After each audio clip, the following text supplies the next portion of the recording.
exploration. I love exploring things for myself, I guess. So I like to explore, well, space, ocean, cave, whatever, and feelings as well. Off gassing. A scuba podcast with host Tamara Adame.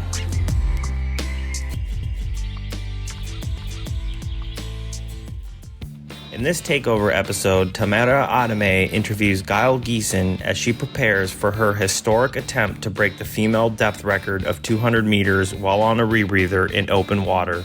They speak about the challenges, logistics, special equipment, and most importantly, the mentality required for such an attempt. Her early days of diving through her progression, her joy of going where humans are not meant to be, her recipe to succeed, and much more. Please enjoy. Welcome to Off Gassing, a scuba podcast with Nick Hoggle.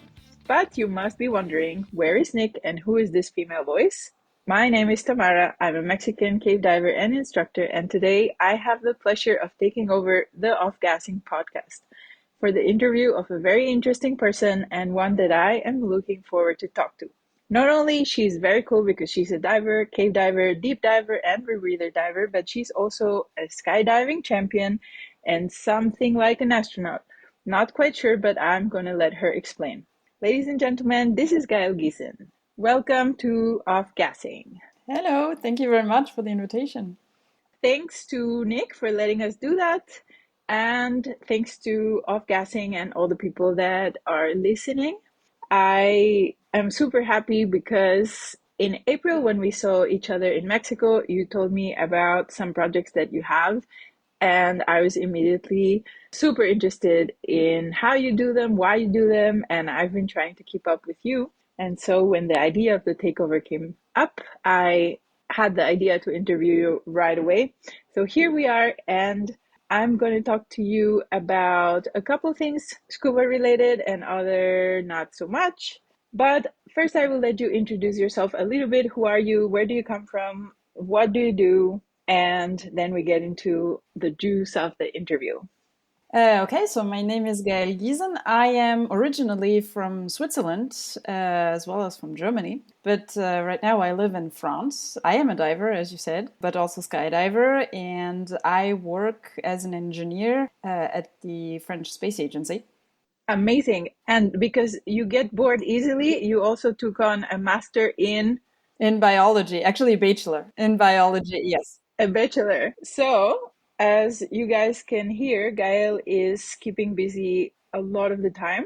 And I want to go straight to the biggest question that I have for you today. And this is, what is your current biggest and most exciting project that you have at the moment and the reason for this interview? So my project is to do a female world record in rebreather diving, as well as in sea diving, actually, and to do a dive below 200 meters. When we say 200 meters, I immediately think this is like almost twice as much as I can dive right now. So it seems like a huge, huge step, right? But let's go back a little bit and tell me, when did you know that you wanted to attempt a record? About 2 years ago, I think, the idea started to mature, let's say, in my head. And yes, it came from the fact that, well, the men records are really much, much deeper. They are below 300 meters in open water as well as in cave right now. And I always thought that, well, there is no actual reason why the female records should not be that deep. So I wanted to start working towards that. To start catching up. Yeah, that's the idea. What is the current record and who has done that record? So in rebreather diving only, it's Kimberly Inge. She has the world record at 198 meters, so really short of 200. Really short of 200. It's like, well, that's 2 meters away, but 2 meters at that depth is quite a way to go, no? Mentally and physically. Yes, exactly. And there's also other female divers who have done records, but you mentioned specifically your record attempt will be on a rebreather. So what are other ladies, female leading technical divers that have accomplished records that inspired you or that made you feel capable of doing something similar. Yes, there's also Karen, but I'm not going to pronounce her last name because I'm not going to make it, I think. I'm so sorry. Do Well, you have Karen it? van den Oever. Thank I you. will pronounce it for you. Thank you very Karen much. van den Oever. Karen van den Oever. I actually met her at Cave Camp in Mexico, and that was really, really like girl crush. I was listening to her presentation with eyes wide open. And for me, to listen to that talk was really inspiring because she talked about, well, not only the huge effort that it took to do the record, but also how she went all the way down there and she was very, very close to her target depth. And she just looked at the depth and she thought, I want to go home. And she turned around and she went back. And she did not hit the programmed depth, but she still had a record and she was totally fine with not having gone over there. And when we asked her, why didn't you just do those extra meters? And she's like, I don't know. I just felt like going home and I turned around and went home. So that is, in my opinion, remarkable because there is maybe a lot of pressure, a lot of things that go into attempting a record. And then when you are there, you may feel like you have to do it, but then having, this humble attitude and say, what I really want to do now is go home. So yeah, that was very cool. And I also want to talk to you about, well, the differences because you are attempting a rebreather record and the other records that we're now talking about are also in open circuit. So logistically, the amount of gas, the equipment, the preparation, all of that is quite different when you are on a rebreather. So what are the advantages or the differences that make you capable of doing this type of diving, these types of dives, and to go for that attempt being on a rebreather? What is actually enabling you to do that? I think there's a big difference between open circuit and rebreather. It's the fact that you have to inject a lot of diluent inside your rebreather. And that's actually what's keeping you from going fast down. That's really what's stopping you from that, which you don't have with open circuit. So this is something that I really have to work on to be able to inject a lot of volume into my rebreather. Then, well, so I had a lot of thoughts about bailouts, as you can imagine, because, well, bailouts are basically the same thing as doing the whole dive in an open circuit. So yes, I talked to a lot of people, and actually it turns out that, well, in France we have two men who have the cave diving world record. So Frédéric Świerczynski and Xavier Miniscus, they both went to 308 and 312 respectively in cave diving, and they both have only rebreathers on them. They basically have also a rebreather backup as a bailout. And so I started to work towards that because I felt like I want to have all my gas on me. Everything that I want to breathe, I have it on me. I don't have the same configuration as those guys, definitely, but I really put a lot of effort into that, and I think that's the most important thing, by the way. So even doing a dive at 20 meters, I don't care. I want to work on the configuration. I mean, you know that. So that was really important to me, yeah.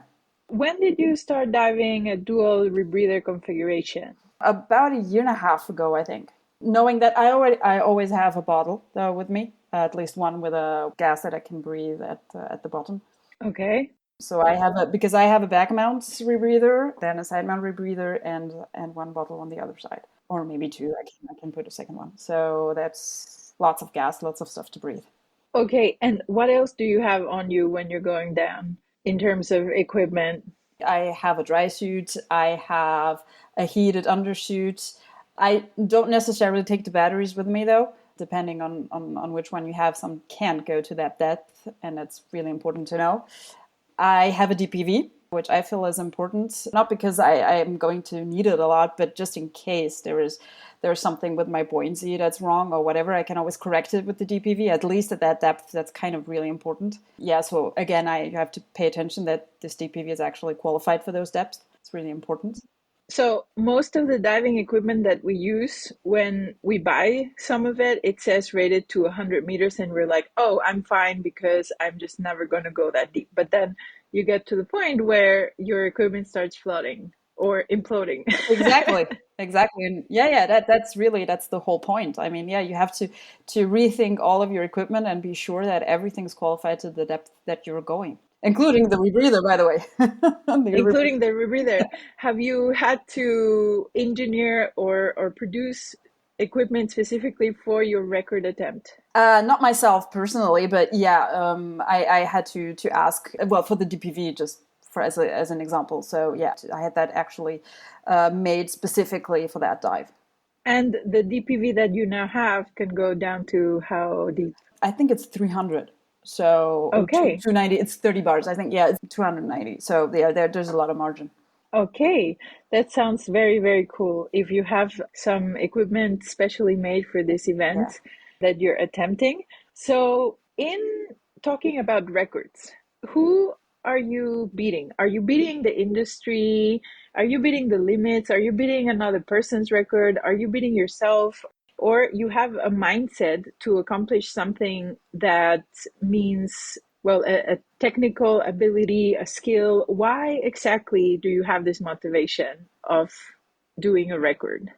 That's a good question. I don't think I'm looking for a record, to be honest. I have always been fascinated by depth, so in general.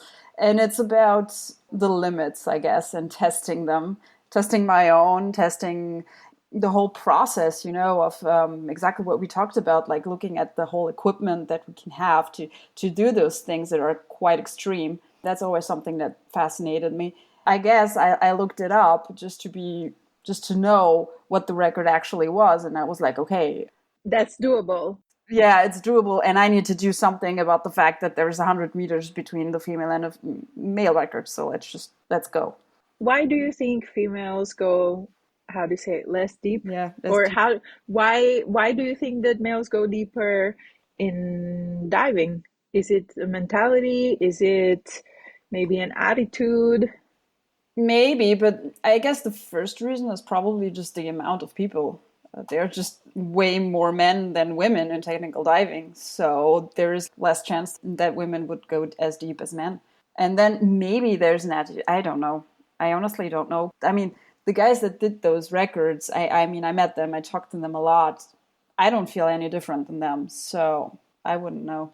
Did you tell them you're going to attempt this depth? Yeah, I did. I did. I talked to them about that. Yeah. And what did they say? Are they giving you tips and tricks of what to do, how to accomplish it? Yes, they're really encouraging, and they're giving me lots of tips. Yeah, any questions that I have, they're gonna ask. They're really open about this, so really awesome. Very cool. So, Gail, tell me one thing. Where did you grow up? Oh, lots of places. I grew up in Lots of Switzerland, places with water or without water? actually without water. So I grew up mostly in Europe, obviously, but yeah. So I grew up in Switzerland, in Belgium, in Germany, and then I lived in France. When did you start diving, and what has been the progression since you first did your open water course until today, maybe 10 days short of this record attempt? So I started diving when I was 19 years old, I think. So that was basically a trip with the University Sports Center in Switzerland, but we went to the Mediterranean Sea in south of France. So this is where I started. And well, the progression, I guess, has been a bit slow at the beginning, because I was still studying a lot, so I didn't have much time. And most importantly, I feel like there's not a lot of communication about technical diving, at least at that time. Yeah, yes, it is a reality. And I think one of the motivations that I have as an instructor, I think I've talked to you about it, is to make technical diving accessible. And by accessible, I mean to allow people to know earlier in their lives that this exists and that this can be a hobby, a profession, it can be a career, it can be personal development. So I agree with you that there is a lack of information. I didn't know until very late that technical diving existed. So I understand how you start diving in the early stages, you have no idea that this is a path, right?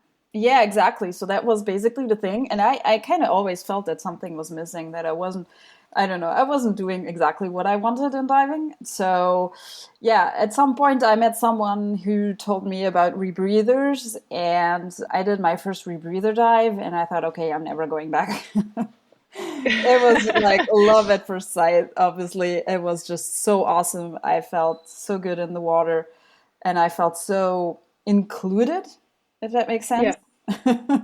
Yeah, included in the environment, right? So Exactly, because you don't make any bubbles, and you kind of, yeah, you just feel like so close to the fauna and everything. So I really loved it.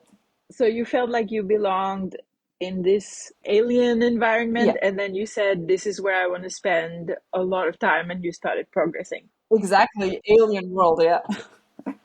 Talking about the environment, what is the environment that you usually dive? Because I know that you live near the coast and that you spend a lot of time training and doing these practice dives and rehearse dives and all of this. And what is the environment there like? Is it the ocean, temperature, all of these things? Yeah, so I dive mostly in the sea, close to Marseille. And what I loved doing there is wreck diving mostly. So there are lots of wrecks in Marseille from the Second World War. The temperature, I guess, is very variable. Basically, depends not only on the season but on the wind that you have over there, because in 3 days the water can cool very very easily. So basically, you can go from, it never goes below 13 degrees, I guess, 13, 14. Even at depth? Yeah, even at depth. Yeah. Even at depth, it stays at that temperature, maybe 12, I mean, but yeah, it's never much colder than that. And then, yeah, for decompression, you can have really nice temperatures on below the surface. So around 20, 22 even. So that's really great. What is the longest time that you do in decompression now that you're preparing to do that one big dive and hopefully one more big dive before the rest of the other big dives because it's not the last attempt, I can imagine. But what is what you consider your long deco at the moment? Because deco, when you're beginning, it's like, oh, I had 10 minutes deco. It's like, oh la la, and then you progress and then you say, oh yeah, I was on deco for an hour, and people are like, are you crazy? And then you hear, oh, that guy did 4 hour deco. No, they did a 24-hour dive because they had a lot of deco. And then you're like, what? That's pretty far from what I can even imagine. So tell us a little bit, what is your deco like? Yeah, for now, I guess it's about 4 hours, the longest that I've did. And well, yeah, for this kind of big dive, yeah, it's going to be about 4 to 5 hours, depending on how quick I can go down to the depth. 4 hours of deco or 4 hours total? That's almost the same. You go down, you touch Yeah, the line, and you go back. it's a touch and go. So yeah, going down takes about 15 minutes or something. But yeah, most of the dive is decompression. Yeah. Tell us, where is this special dive going to take place? Also close to Marseille, actually. Yeah. This is a place you know? I haven't been there yet, and I still have to do some training dives there. But yeah, it's close to Marseille because it's actually difficult to find depth. It's not that easy. So The sea is not that you deep. you start running out of dive buddies, you start running out of dive sites. Yeah. Do you want to share with us the date of your attempt? Actually, I don't know it because it's totally dependent on weather conditions. And that's a real Okay. difference between open water diving and cave diving. Because if I wanted to do that in a cave, I could give you totally the date. There would be almost no problem with that. But since the conditions are so difficult to predict, yeah, we really need like no current, no surf, nothing. Like really it should look like a lake. If the sea doesn't look like a lake, we don't dive. That's it. Okay. So yeah, I'm just waiting. I want to ask you about the mental aspect of knowing that you're going to be doing something maybe not different, but a little bit more drastic than you have done. Like it's a special day, it's a big day, it's a big dive. There's a lot of work and years of preparation.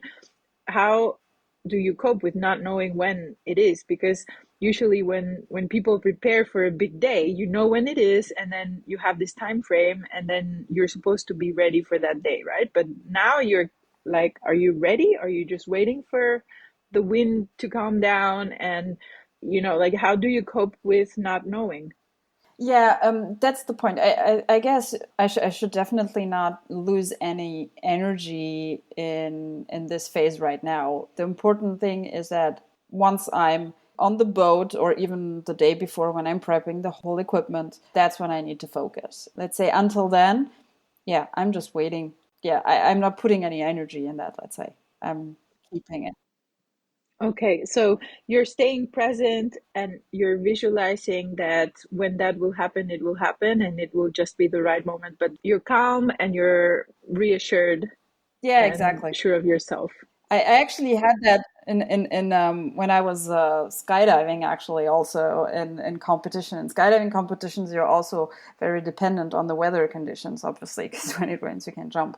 And so it was actually the same thing. We did not know when we were going for a jump or even in competition. So that's something that I learned. I'm very glad that you mentioned it because I know that you have a mental coach, or how do you call it? I know that in French we call it préparatrice mentale, and you have a coach that is helping you to prepare mentally for these big events that you do in your life. So before we talk about the skydiving, tell me a little bit, aside from the preparation that takes place with the food and the boat and the DPVs and loading and all of these things that are just practical things, what is the part of yourself that has to prepare with tools that help you, such as meditation, visualization? Like, do you have a method or a little ritual or things that you do in order to be in the right mind space to do those dives?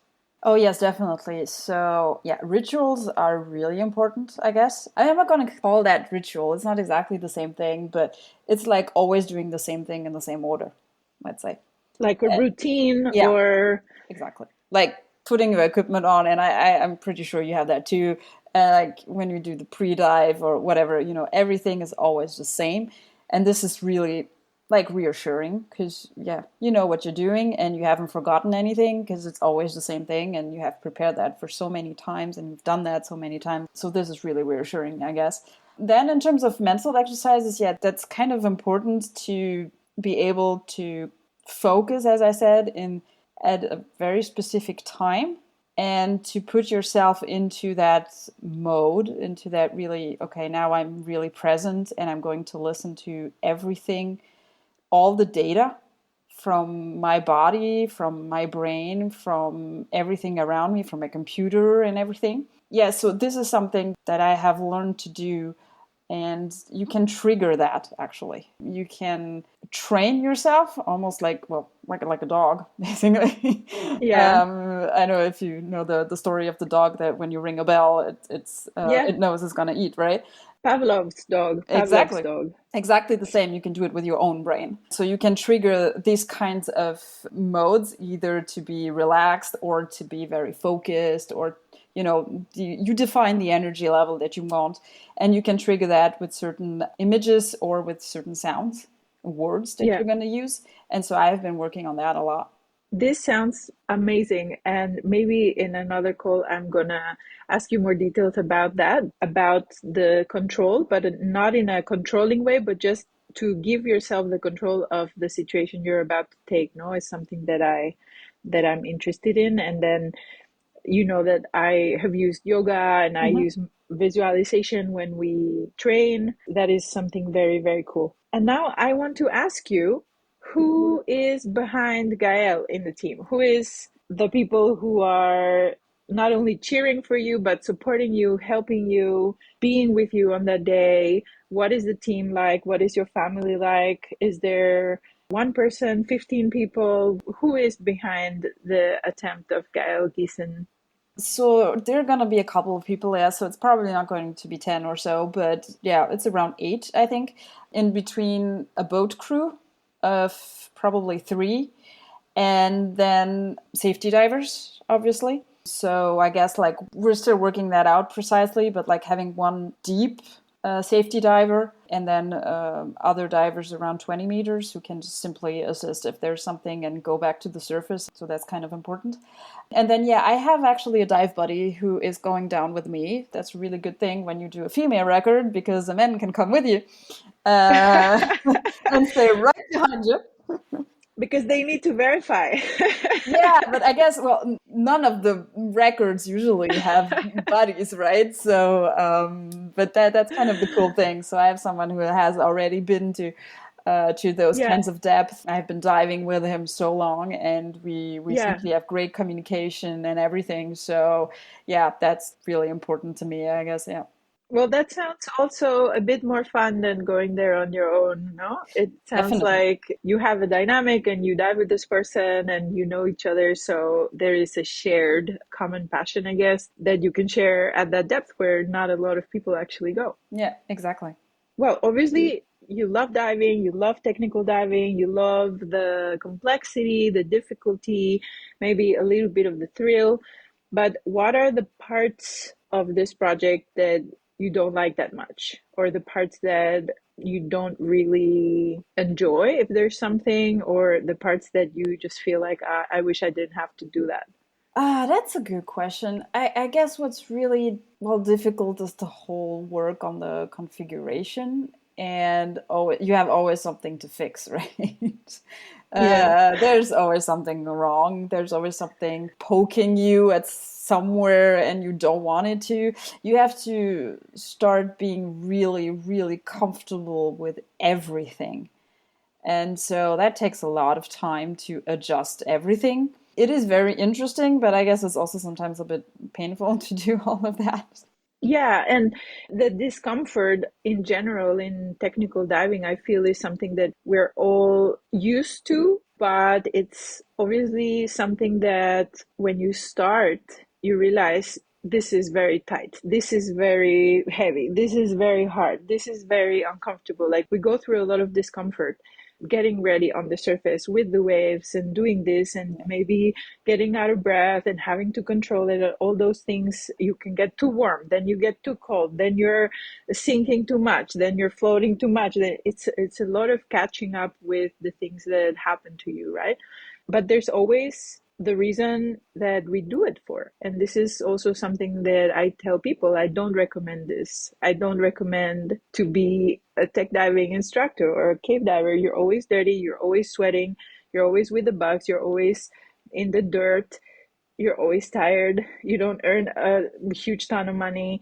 It's, the life is uncomfortable, but I would give anything to just be able to go in a cave again.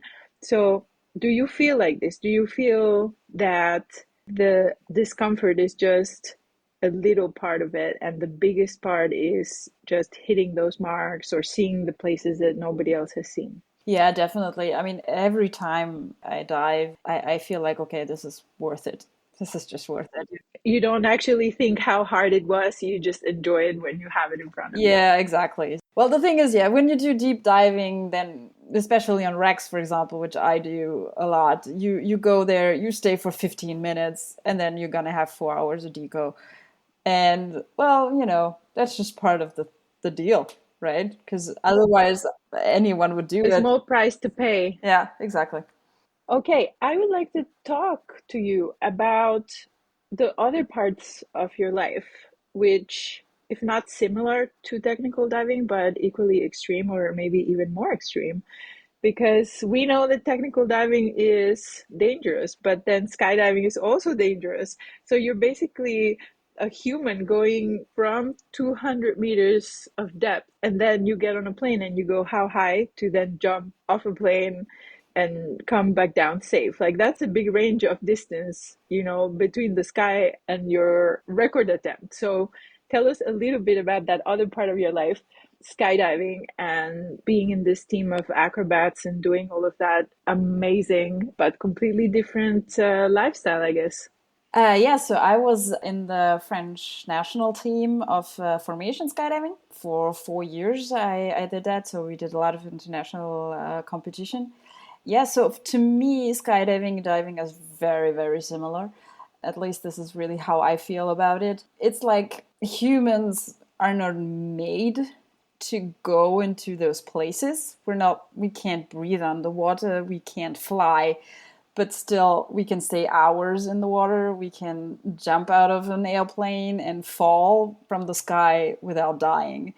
And so this is always something that has absolutely fascinated me. Because humans are able to, well, find the technology. You get the scuba gear, you get the parachute and everything. And so this makes those places accessible. And so this is really what I've been looking for. How high do you fly for skydiving? It's 4,000 meters. And then that's not enough, so you get on the plane to go and do the zero gravity flights. Oh yeah, I did that Because you're too. like, I did that and you're last like, year. yeah. Yes. Yeah. Yeah, I was like, been there, done that. So now I have to do something even more incredible. So tell us about the astronaut part of you who is even going in the spaces where we're not supposed to live or thrive or even go. Tell Exactly. us about the astronaut part of you. So that's another thing. We're not supposed to go to space, right? We can't live there. Yeah, so I was so since I'm working at this French space agency, I was able to do one of those microgravity flights and a parabolic flight campaign. So I was doing an experiment, by the way. So it was really during one of those campaigns where you have about 10 experiments that are loaded on this airplane. And so we do about 30 parabolas for each flight, and you can have about 20 seconds of zero gravity, what we call zero gravity, weightlessness, each parabola. Yeah, you feel like an astronaut basically. And to be honest, there is like nothing that compares to it. Even floating in the water is not exactly the same. I was going to ask you, is hovering the same feeling? But I guess you just answered. Not exactly. It's just not exactly the same thing. So, across all the things that you do, what is the thing that you find consistent? What is the tool that you use in diving, in your work, in skydiving, or even what you consider would be the tool that you would use if you were now going to start a different hobby, a different practice, or a different sport? What do you think makes you successful in these projects or in these feats?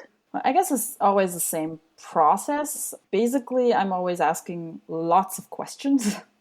I want to Mm-hmm. understand. I guess I'm really someone who's thinking a lot about things.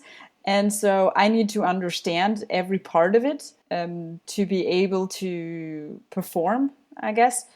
So yeah, I'm going to be asking loads of questions to understand deeply the things. I feel to me that's really important. And then I'm just going to start looking at what do other successful people in that field do and start copying it. And for example, what you do, I'm going to copy it definitely. And that's it. What I do, For what I example, do, where, yes. when, In cave diving, I mean, in going in alien spaces. exactly.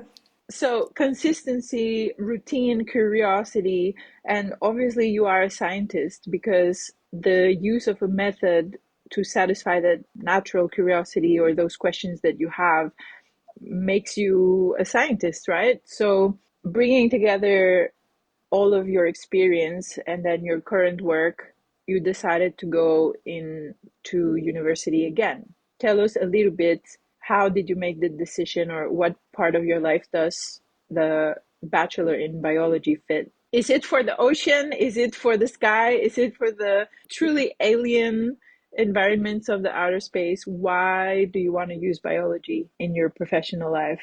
It's actually all of them, I guess. It's always, to me, there's like one word that you can find everywhere, which is exploration. I love exploring things for myself, I guess. So I like to explore, well, space, ocean, cave, whatever, and feelings as well. Like, how do I feel in that environment? How do I react? How do I, exploring also yourself. That's really interesting. And so for the biology, the bachelor in biology, it started from the fact that I was working on a project at work with the French Space Agency. It's a NASA mission called Dragonfly that's going to Titan. Titan is a moon of Saturn, and which has a lot of similarities with a very early Earth. And you can there start to do some chemistry, actually, to understand the origins of life. Since everything you do, every chemistry you're going to do on Earth is going to be, well, contaminated by life. So it's really difficult to find the initial conditions. And so this is really what you can do on Titan. And so I got really interested into that. And obviously the fact that I'm a diver and that I love the fauna and everything there, I started to think, okay, I want to learn more about that and about what is life. It's a big question. Yeah, that's very philosophical. That's very philosophical. But I always say as well to my students and to my divers that in technical diving, you can learn a lot about the skill or the protocols. You can read this in a book, but actually, there is a lot about life that you're going to find or that you're going to discover. And not only your own life or your own feelings and motivations and your personality, but also you're going to see things that you never thought existed. So you discover the life of those remote places, and then you start having questions, right? And what is that? What is it that I saw? And that is a very kind of pure curiosity at a moment where we have access to all the information without ever going anywhere. So there are people who never go anywhere, but they can just type on their computer and find answers. Whereas there's others like us, we just want to go out and get dirty, and then we find something we don't recognize and we want to know more about it. So, like you said before, it's just the explorer attitude or the explorer The mindset. personality, Yeah. right? Yeah, the mindset. The mindset. So, aside from the depth, what would be a place that if you would have a ticket to go there today and you could pick anywhere in the world? Let's keep it around the world on the planet Earth, not Oh. in the outer space, but just on planet Earth, keep it local.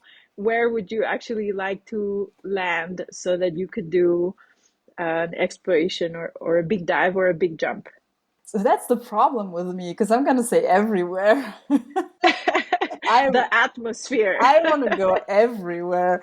So I don't know. In terms of diving, honestly, I really want to dive everywhere and see everything, I guess. And yeah, it's kind of frustrating because I know I'm not going to be able to do that. Yeah. In terms of jumping, I guess I would love to do a very high altitude jump or something like that. Yeah, Always the same exploration thing. just higher and Yeah, further and and deeper. exactly. Very cool. So I want to ask you another question, more related to the equipment that you use and the cost, let's say, or the investment, aside from the time that you invest and your training, but the equipment that you need for these, well, for these projects is a lot and very expensive. Who is supporting you, or how do you fund your diving? Because this is a very common question. People think they cannot do diving because it's expensive. Now, imagine if you want to do a world record. What does it take? What do you need? What are the brands helping you with or supporting you with?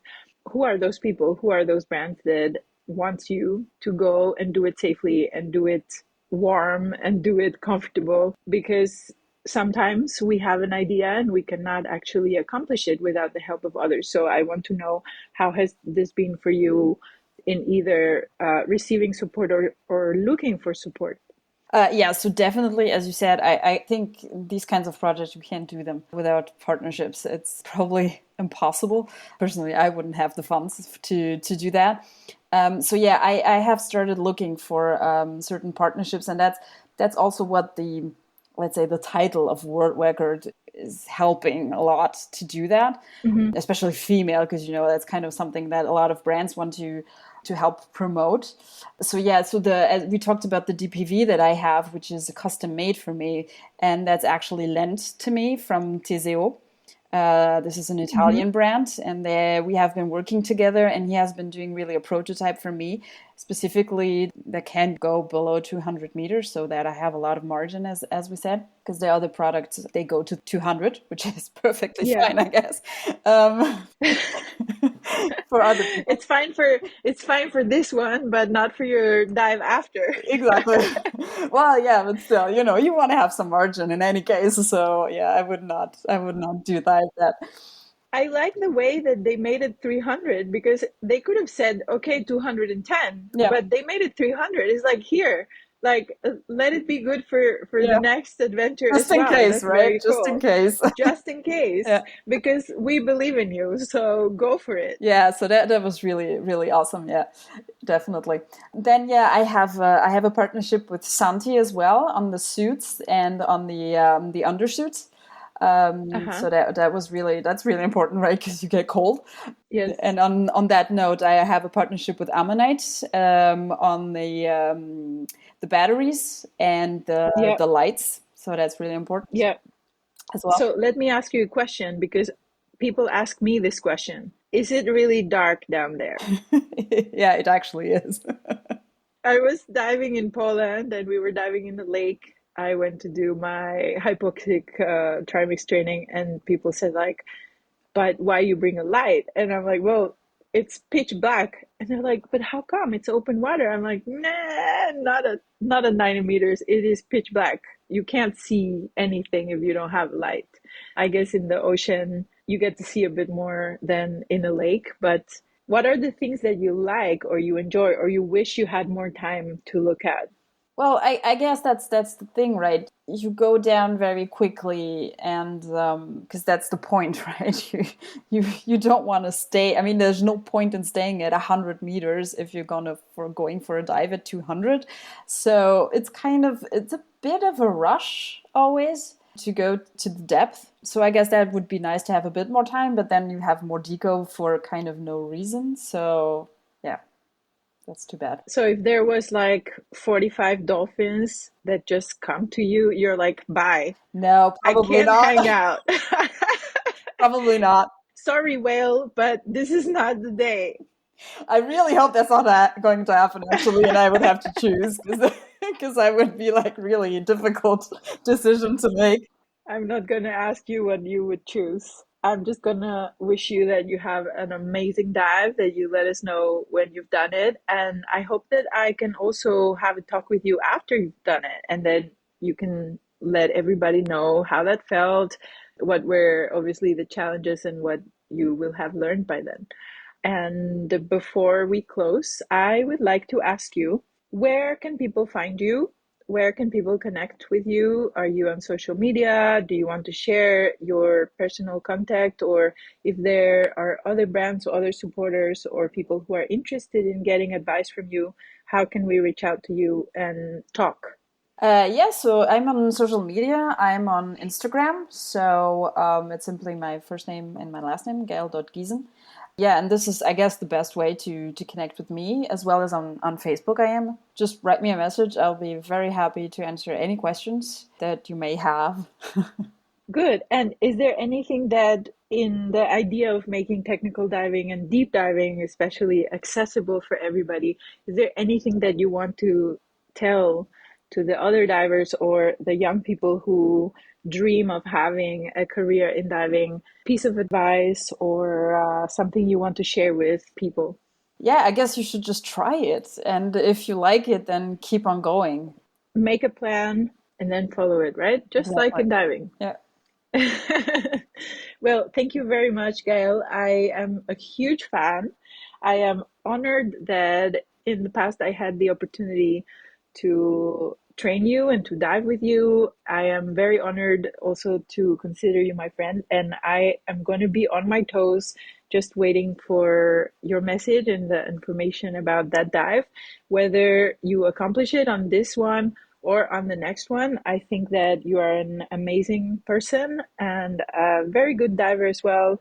Your motivation is motivation for other people as well. And I hope that a lot of people can now follow you and then keep pushing so that we can even a little bit the gap with the male records. And there will be generations coming that we're going to catch up. So thank you so much.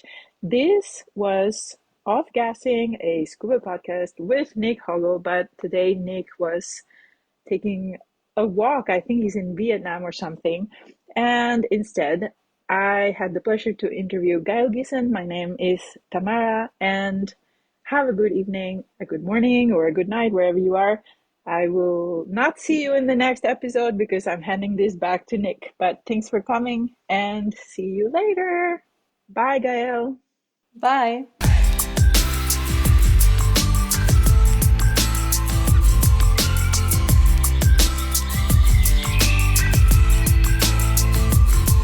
Off Gassing, a scuba podcast.